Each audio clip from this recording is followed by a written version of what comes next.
So we are going to actually discuss a digest of the self. In fact, I'm going to, we have been talking about the self and the self, how the self is the enlivening aspect of our BMI, body, mind, and intellect, and how we shape our actions based on that, which is basically the subject of Karma Yoga.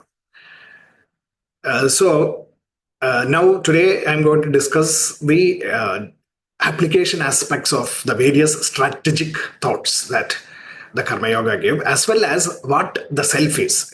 Self was initially defined from the second chapter onwards, and so a manifestation of the self is basically what all our thoughts and actions are. Is basically the wisdom of Bhagavad-Gita. So I thought we will call this as the digest of the self. That is the details regarding a summary of the details regarding what the self is. So at the end of today's maybe 1 hour, we should all really start understanding what we call as the Atman, the self, in practical terms. I'm not talking about a spiritual, perspective, but more of an application perspective. So that is the reason why I've called it as the digest of the self. So let us get started with an infographic. Look at the shared screen. You can. I'm starting with the term self itself. So what the self is basically is going to be explained, but it is going to be built from bottom up, and we will look at each of those aspects. There is a notation that I have used here, which is about inheritance and what is inherited and who inherits it. For example, consciousness. Angela, can you mute yourself? Yeah. Okay, so as an individual, all of us are existing here because of our consciousness. And awareness is basically the product of consciousness. So awareness inherits from consciousness, and consciousness inherits from the universal forces. So at the very outset, we can think about the universal forces as the power that enlivens us. And that is an aspect of the self. Similarly, sensations arise because of consciousness. So let us look at each one of them. Consciousness is what gives us existence. We say that I exist, I am, etc. because of the fact that we are conscious and we are able to express it. There are many species and beings in this world who are not able to express that, but they also are driven by consciousness, and so are we. And we are able to actually say that I exist. Therefore, existence is an aspect of consciousness, or you can say that existence is because of consciousness. So there is a cause-effect relationship there. Similarly, the next that comes out of consciousness is awareness. And awareness brings about knowledge within us. What is this awareness? Awareness is all about perception, proprioception, interoception, and visceral, sensations. So, there are lots of, apart from the 5 senses, there are some internal senses which help us to actually be able to sense our temperature, our palpitations and heartbeat, and all those kind of feelings from within. So those are called as the proprioceptions, and of being interoceptive about stimuli arising from the body, and especially in the viscera. So there are all this arises out of this power of consciousness that within us, and that is what actually opens up the window of knowledge for us, this awareness principle. Then there is what is called as sensations. This is all about the senses and the mind. Actually experiencing sensations which enables us to enjoy happiness. So you can say that the power of universal consciousness, etc., which we call as the self, we can call initially as the self, and that self is giving us existence, knowledge, and happiness. And therefore, in a practical sense, we can say that I, personally, me, every one of us, the identity each one of us have, is about existence, knowledge, and happiness. This is exactly what in our Vedic, Indic wisdom or Vedic knowledge, we called as the Sat, Chit and Ananda, Satchidananda. So that is why every one of us is called as Satchidananda, because it is that universal powers which expressing through our maybe physical apparatus, which is the brain and the senses and the mind, giving us consciousness, awareness, and sensations, helping us to actually enjoy the existence, knowledge, and happiness aspects of that power. So this is the reason why our Vedic knowledge told us that we are existence, knowledge, and happiness. The only difference here is that this existence, knowledge, and happiness, which is that we call as Brahman or the infinite, has all capabilities for infinite existence, infinite knowledge, and infinite happiness. But when we are confined to our frames, we are limited. That is all. But at the same time, we have a mind with which we can actually strive towards that infinitude. So that is basically what Bhagavad-Gita is teaching us. That is the whole essence of Gita intelligence, which is, and how do we actually reach that is basically what we were looking at in the Karma Yoga aspect. So let us look at how further this elaborates itself. Because of all this consciousness, awareness, and sensation, we are able to actually think and build a world with the powers of coexistence and expansion. So basically, the whole universe itself is built on this principles of coexistence and expansion. The Rig Veda starts with those kind of pointers. Coexistence and expansion are the expressions of the infinitude. In fact, that is expressing through our minds as well, by imparting to us this powers of existence, knowledge, and happiness. For us to actually use our mind to exist in this world in a coexisting and expansive manner. So coexistence and expansion basically, are the powers within us that truly represent the powers of the self. That is what the Vedic knowledge tells us. That is what the Upanishads tell us. And that is what Bhagavad-Gita is all about. So how do you now, in the practical world, how do you actually exhibit coexistence and expansion? That is the practical, putting into practice the Upanishad wisdom. Coexistence is powered by the sense of attitude, right attitudes, which we discussed in chapter 3, and inspirations and motivations, which were also discussed as part of chapter 2 and chapter 4, and knowledge. So attitudes, inspiration, and knowledge, our attitudes and our inspirations or motivations, and knowledge, the knowledge that we actually finally put to practice. These are the things that will help us to coexist with all the rest of the manifestations in this universe. So sustainability and inclusiveness and expansiveness, etc., are all part of that.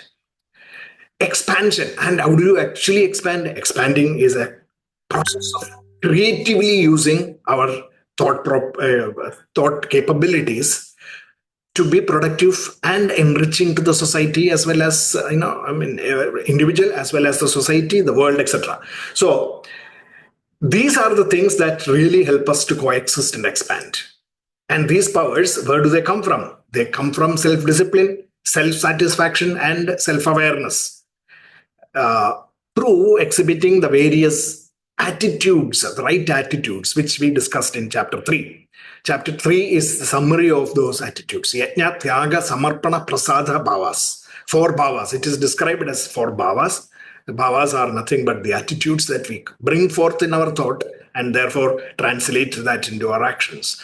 So attitude of cooperation, attitude of sacrifice, attitude of dedication, and attitude of abundance, a positive attitude of abundance. So that these are Yajna, Tyaga, Samarpana, Prasada Bhavas, in that order. And the satisfactions that we derive out of actually connecting with the core of, or the essence of what we are supposed to do. Not for the results thereof, but for the inner satisfactions, the Atma Tripti, which was described in chapter 2. And it is captured by that one stanza which everybody quotes, Karmanyavadhikaraste Mahabhaleshu Katha Janaha. So it is about those supreme motivations. That supreme motivation is what should be inspiring us. And that in practical terms can be translated into the four aspects of quality, utility, precision, and accuracy. Quality in whatever you do. Utility, whatever you do should be of utility to not only just you, as many others as possible.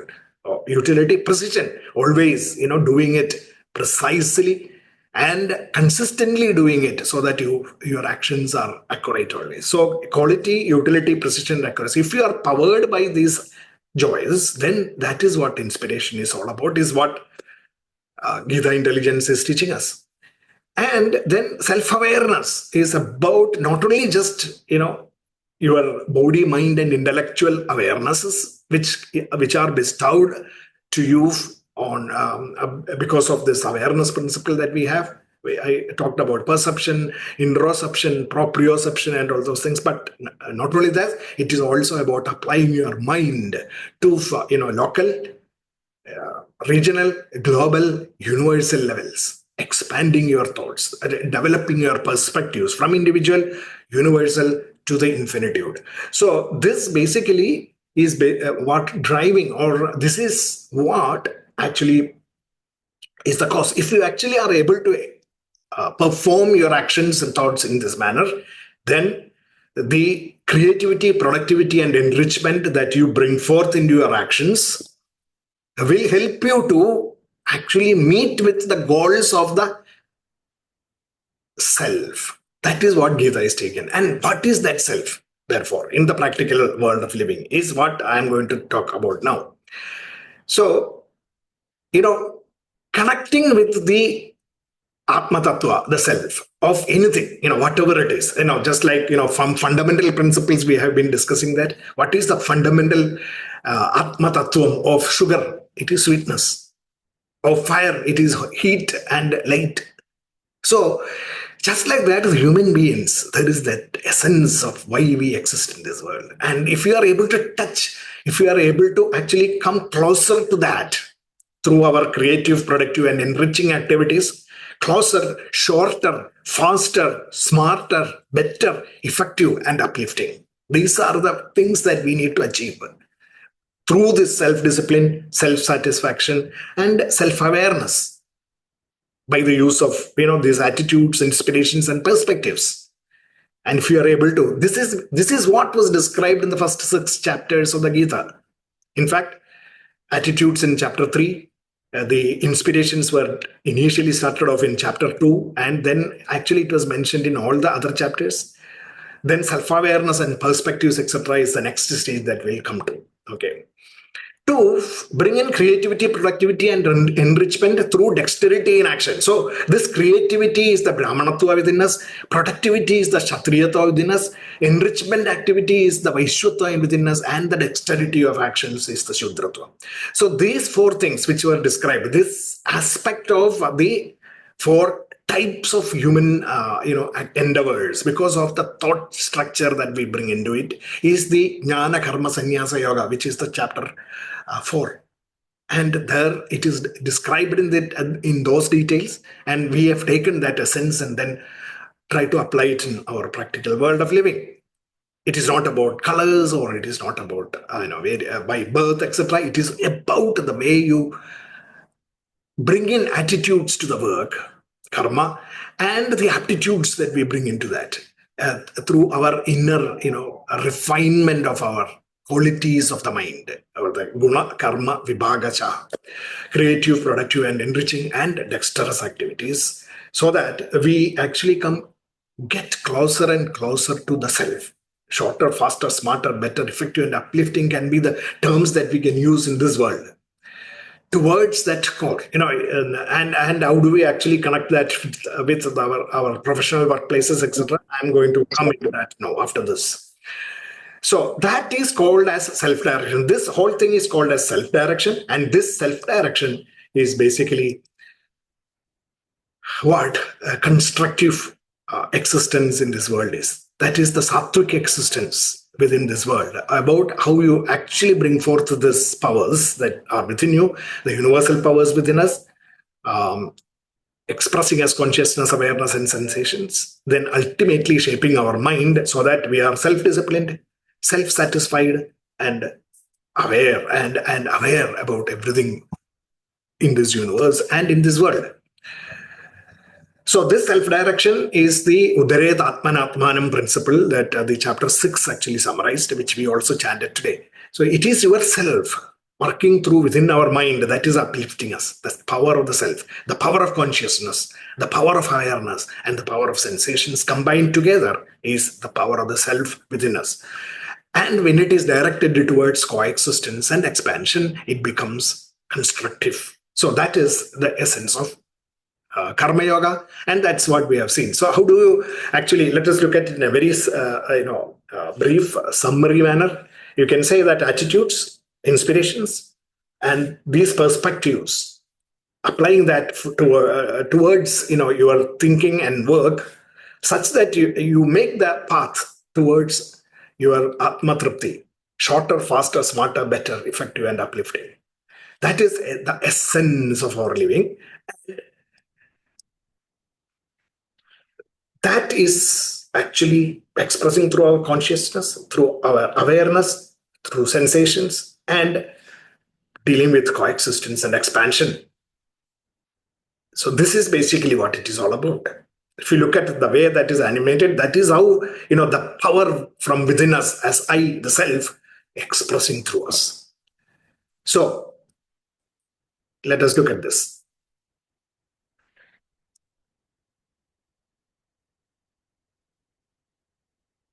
So that is how that power, that self is vibrating within us. And if we are able to connect with that self, then our attitudes, inspirations, perspectives will work towards this goal of achieving Atmatrapti. So whatever we do, we need to do that. So how do you actually do that in this practical world? That is what we are going to see. Before that, let us look at it in another graphical perspective. So that we are actually capable of infinite consciousness, infinite existence, infinite awareness, and infinite happiness. But because of limitations of the medium through which these consciousness works, or this power, universal powers work, it is limited. Just like when electricity is passing through a 40-watt bulb, only that much power will come out, and therefore that much of light only. But the moment the characteristics of the bulb is changed, more light can be obtained, or less light can also be obtained. It is like that. The self you can consider as the electric power within us, and that power is infinite. But because of our mind and the senses and the body, limited, we express limited things. Our true swabhava is infinitude. That is what we should all understand. And we can actually sublimate that limitations within us to exhibit these infinite capabilities through discipline, through being driven by self-satisfaction, by expanding our awareness and directing all our thoughts and actions towards the self, directing it towards the self, directing it towards the knowledge that I am infinite. That is what, in a spiritual sense, Bhagavad-Gita is teaching. And how in practical sense we will look at that is what we are interested in. So let's look at that. We will now switch into that gear and see how this is expressed in professional circles and all, how we can actually, and most of you will be able to appreciate this. And I may not go into full details of it, but it will give you an idea how you can actually start fine-tuning this knowledge into living in this world or working in this world. There are two things. One is called as the bottom line. The other is called as the critical path. You look at the organizations or teams and other things that we work for, there is always a bottom line. And this bottom line is normally driven by costs, revenues, and profits. Okay. So if you look at an organization, that is basically in most of the 80 to 90% of organizations, they are driven by the organizational need or company need, which is about profits. So they are driven by costs and revenues. So balancing all these things is basically what the bottom line is all about. So we talk about the bottom line. This bottom line is like the BMI, actually speaking, the body, mind, and intellect. Everyone wants to satisfy the BMI. So ultimately, if you ask anyone, why do you want to work? Because I want to make money and then enjoy the life. Okay, so it is all about BMI, satisfying the BMI. So that is the bottom line. That becomes the bottom line everywhere. There is nothing wrong in it, but that should not just be the only one objective. That is basically what we should understand. That is what Gita is teaching us, and that is what we should also try to apply in organizational intelligence, development of organizations, etc. The critical path, that is defined as the critical path. That is, if you look at it, it is the customer need. Why do you actually, if you have a product, what is the purpose of the product? To satisfy certain needs of what? Who? The customer, the client. Services, everything is like that. The customer's need, that is the critical path. So successful organizations actually combine both the customer need and the company need, the bottom line and the critical path. Okay, so such organizational principles is one thing. The other aspect which I want to discuss and want to think about is more of our inner personal goals and aspirations based on this. So if you have, let's say I have shown that you there as a dot, you are in this kind of a position always. When you are starting to work somewhere, or when you are a professional or an expert, wherever it is, where do you work? How do you work?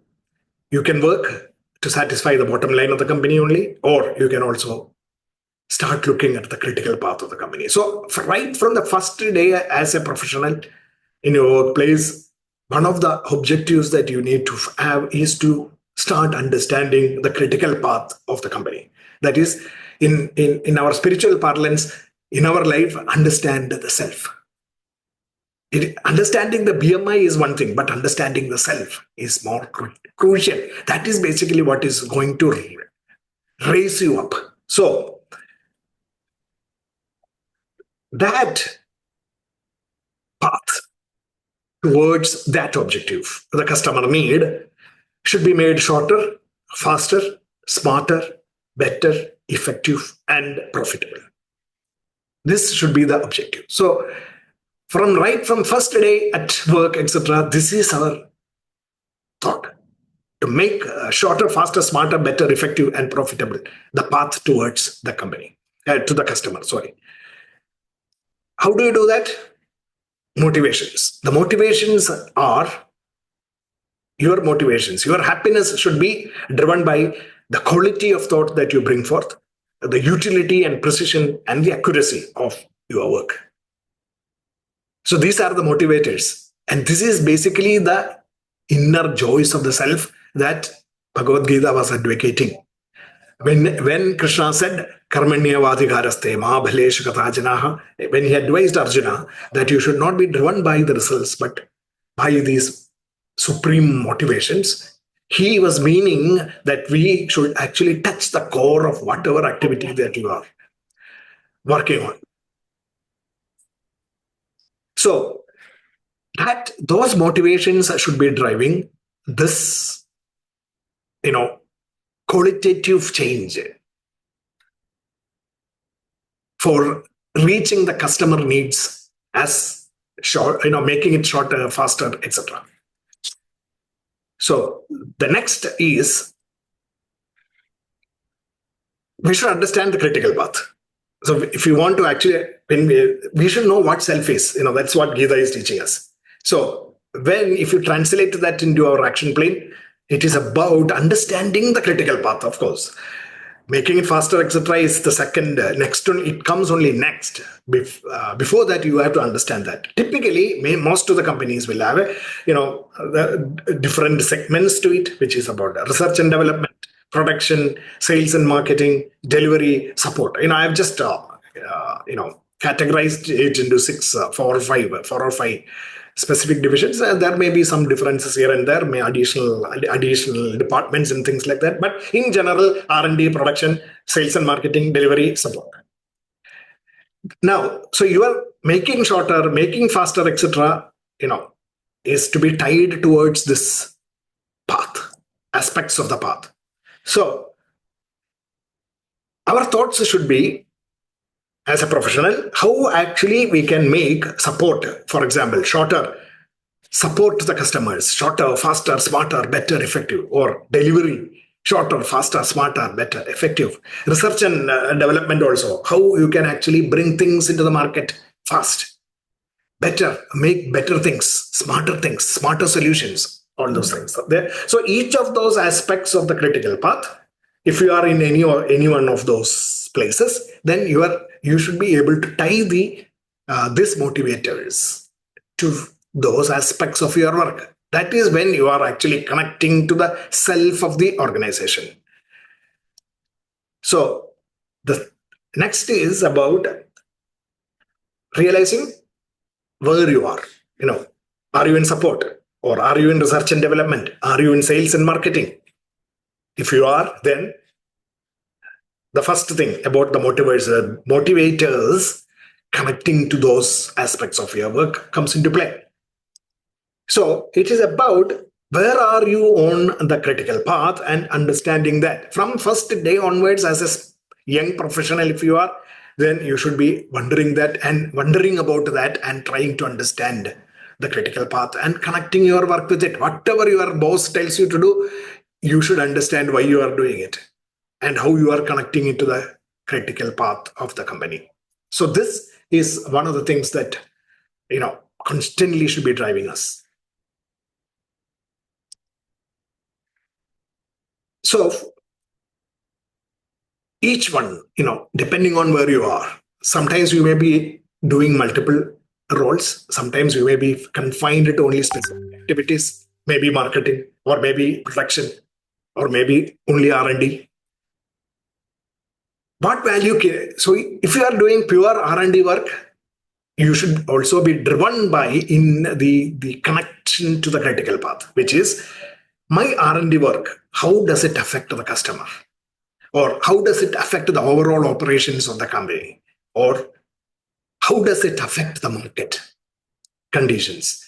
How does it actually compare with my competitors, my work, the ideas that I bring forth, etc.? So at each point in that critical path, wherever you are, you should start connecting it to the customers, the operations, the market, the competitor, the revenue, the perspective of the top leadership is very important. And also multiple perspectives. It is about expanding the scope of what you are doing through actually gaining more and more domain knowledge, more and more knowledge about the customers and users, and trying to correlate with the domain knowledge with the customers, etc. So, I'm looking at it from the R&D perspective. Similarly, from delivery perspective, a support person, how actually you will do the same thing. So it is all about connecting this to the critical path, which is the customer requirements. So that is the self of the organization. So how do you actually bring yourself in what you call sync with the self of the organization is basically what Karma Yoga is in practical life. And if you do that, there is going to be, success. So these perspectives, for example, you bring forth the perspectives to multiple perspectives of customer, competitor, colleague, and company. There is actually one more C, which is the creative dissonance perspective. So that's the fifth one, which many people may not actually, think about. But the first four are typically looked at always: customer, competitor, colleague, and company perspectives. You bring forth into all the various aspects of operations, market, competitors, etc. Creative dissonance is about the bringing forth, new ideation, and completely novel ideas, hitherto never attempted, novel ways of doing things, novel ideas, which actually you may actually bring it from different aspects, different what you call engagements in your life. So maybe you see something happening in a completely different field, and you start thinking about how that can be applied in my field. So that kind of thinking, cross-referential thinking, is called as creative dissonance. The capability to bring forth through your mind a dissonant perspective, is called as creative discernance. So this is how you actually connect with the critical path, or the customer requirements, or the self of the organization. The self of the organization is not just the company, the bottom line. It is this. This is basically what makes the self of the organization.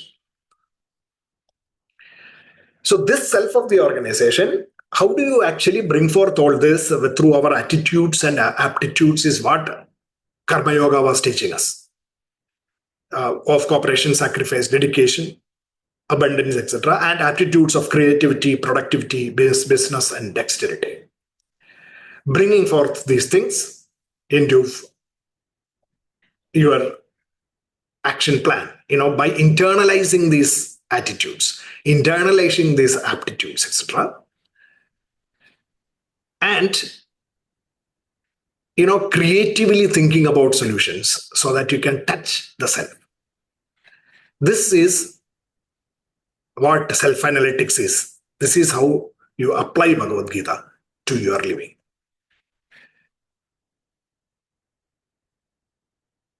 So you have to, increase your constructive capabilities. You have to decrease your destructive and passive capabilities, and you have to move forward with your passion, or that is the kind of sattvic aggression is basically what you need to bring forth. This is the tamasic, rajasic, and tamasic, sattvic, qualities, fine tuning them such that you bring forth the optimal performance. So sattvic, rajasic, and tamasic capabilities, how do you fine tune that, is the subject matter of chapter 13 to 18, the Jnana Yoga segment of it.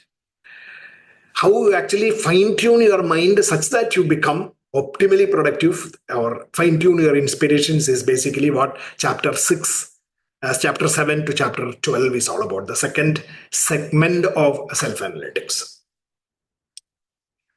So it is about connecting with the self through bringing forth this coexistence aspect, to exist in harmony with each other, coexistence, and to expand, to enhance, nourish, and grow. So these two, coexistence and expansion, are the powers that we inherit from the universal forces. The powers that we inherit from our universal forces. How? Through cooperation, sacrifice, dedication, and abundance. By applying knowledge, efficiencies, and profiting, enrichment, and dexterity of skills. So that's about attitudes and aptitudes. So that expertise, your perspectives, your strategies, and your system thinking, your thinking, expert thinking, perspective-based thinking, strategic thinking, and systems level thought processes, to create, to produce, to enrich, and to be dexterous. That is what Karma Yoga is. And these elements of these things were discussed through the various chapters. That is how you actually touch the self, the tattva of your organizations also. So this kind of correlationship is basically what we need to look at. And then we have this, which is, a global picture of what Karma Yoga is in the practical sense. And this is what tapping of the self is all about in this world, in this day-to-day world of our living. How do you tap the self? It is through this process of bringing forth your attitudes and inspirations and knowledge to be creative, productive, enriching, and dexterous, so that we coexist and expand. It is the ultimate goal is coexistence and expansion. It is not about selfish gains. So that power within us, which helps us to actually shape our thoughts to move in that direction, the power to creatively sustain discriminative capabilities. That is what the power of self is. Creatively, the creativity aspect comes because of our consciousness, awareness, and sensations. The powers, if we don't have consciousness, nothing comes, of course. If we have consciousness, but we are not aware and we do not sense anything in this, we do not perceive anything, then we will not be able to create anything. So creative aspect comes from the self in the form of consciousness, awareness, and sensation, making us actually exist creatively in this world. The creation, power of creation is attributed to us because of this consciousness, awareness, and sensations. Satchidananda as consciousness, as creation. And we need to actually create a sustainable world, a sustainable thought process. How? Through the powers of coexistence and expansion, bringing our mind to think about coexistence and expansion. And working towards coexistence and expansion is the power of sustenance within us.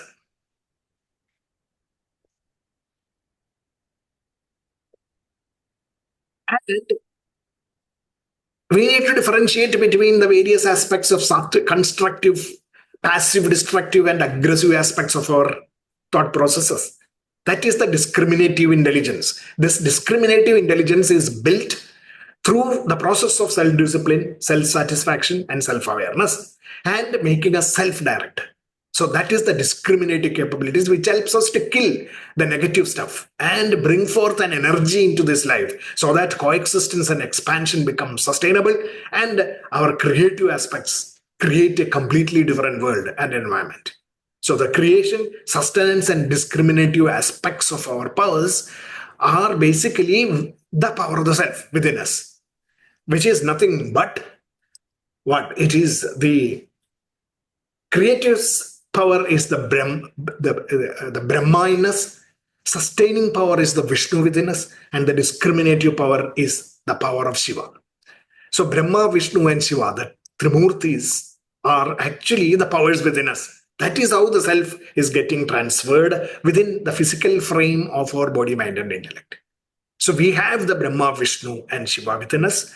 So that power of Brahma, Vishnu, Shiva combined is the power to creatively sustain discriminative capabilities to build a better world. That is the self. Self, when the infinite gets manifested in the world through each one of us, we are all expressing the self as the Brahma, Vishnu, and Shiva. The Trimurtis through our mind, thought power of our mind to create, to sustain, and to discriminate between the good and the bad and destroy the bad. In fact, the creative aspect brings with it knowledge. Sustaining aspect brings with it lots of what you call competencies and capabilities, wealth of competencies. And the discriminative intelligence brings with it the powers to destroy the negatives within us. So those aspects are basically what the Saraswati, Lakshmi Devi, and the Parvati Devi's aspects, which combines with each one of those capabilities. So the Trimurtis and their consorts are nothing but these powers. It is the power of the self within us. So that is the spiritual aspect of it. And that how do you bring forth into this life is basically what I have been discussing through the approach of these things in our world. So you can actually think about how creatively, how sustainability, and how discriminative capabilities can be brought forth so that we touch the critical path of our work. This, if we actually look at it in this summary, then we will see that self is nothing different. It is not about, the self is the infinitude, and that is not different from us. It is the same, and all of us are nothing but this self. And that is the visualization that we should have. And that is what the purpose of actual studying Bhagavad-Gita should be, so that in this world we can live a daily life of bringing Gita intelligence into our action. Okay, so I think that is the summary that I wanted to talk about today. Before we went into the chapters 7 to 12, which is about the inspiration. So in a nutshell, I will say the self is the power to creatively sustain discriminative capabilities to build a better world. That is the power. That is self. So who are you? I am the power to creatively sustain discriminative capabilities within me to build a better world.